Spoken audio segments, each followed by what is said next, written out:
Welcome to Smart Conserver.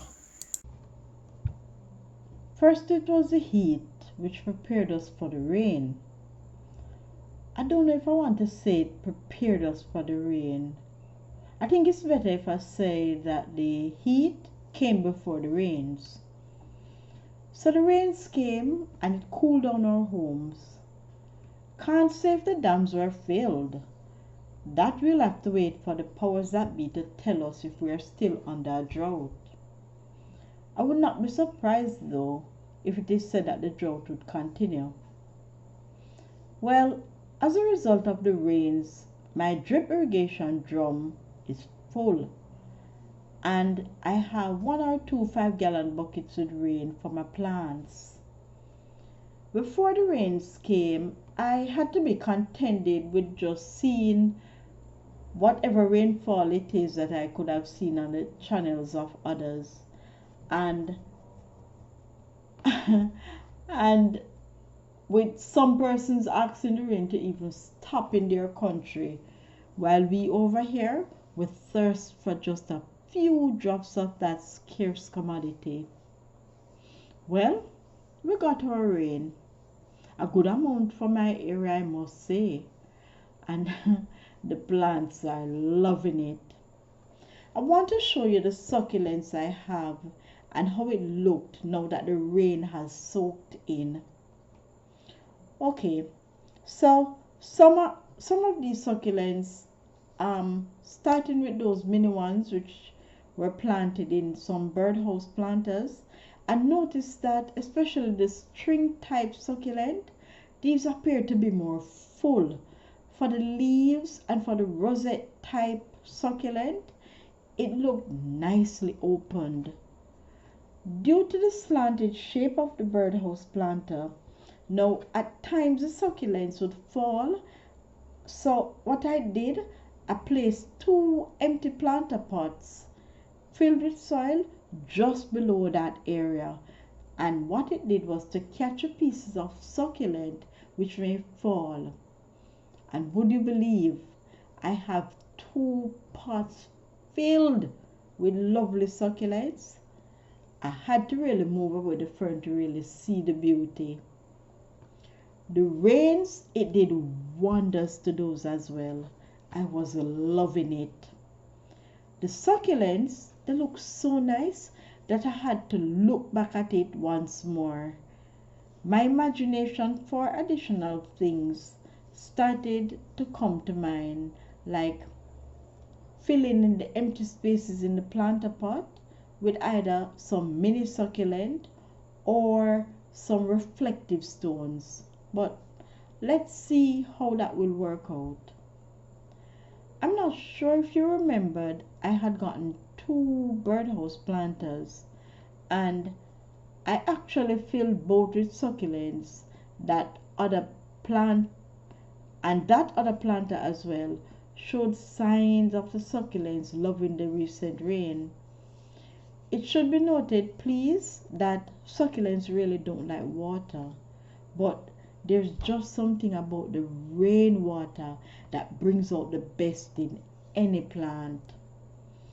I have a boat planter that I filled with succulents as well, and I must say that the succulents contained in that boat planter, it was really overgrown.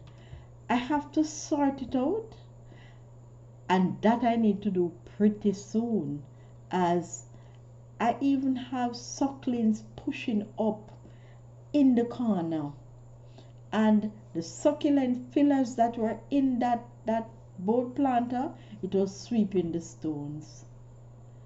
The rains really proved itself, as I was so impressed with the 3 different oxalis that I have. They look nice with just the little rains that we had. I had to show you these as well because they were nice and lush. Sometimes, you wish your plants would stay looking like this. I know I wish it. I have some small boat planters as well, which I made out of concrete mix. And in those, I had planted succulents also. I really did not see any changes in those succulents, but it's okay. They're still living. Anyway, I had to look on the succulents I planted around the back of the yard. And starting with the succulents that were planted in the umbrella planters, looking at them, I saw changes that I could make, as well as what I noticed was that one of the umbrella planter, it either needed another succulent, or I have to get some small pebbles for that planter. The other two umbrella planters, it didn't need any such attention, as the rosette succulents and the plant fillers, they were doing great. Then moving on to the vertical garden, things, I checked all the succulents and they were fine. The soil in the planter, they were wet. In some form of way, I was really a bit surprised to see that the soil in the planters that hung on the vertical garden, they were wet, as at times when the rain would fall, it would be blown by the wind in a slant direction. As the planters were in the wall, the rain would pass over the planters once the rain was blowing in that slant direction. The rains we had, it fell straight down from the sky to the ground, wetting everything in its path. That was great. I like that. And that is something that you need to watch out for if you have a vertical garden, because at times you need to ensure that the plants get those type of rain. You may have to take them down and place them on the ground just to ensure that these plants get the benefit of the rain. And that is what I have to do at times. Some plants really benefit more than others, as the smaller plants could be seen benefiting from the rain. Even the eyesight plants, they benefited from the rains as well, even though these were not in bloom. Overall, I enjoy the benefits that were offered by the rain. It makes everything look fresh and new. And here what? Let's just wait and see how the grass benefited. But if you do have things at home that have that form of growing sprout, just place it in the comment. Place anything you want in the comment once it is about the topic that you're being introduced to. How the rain benefited your plants. Tell me about it.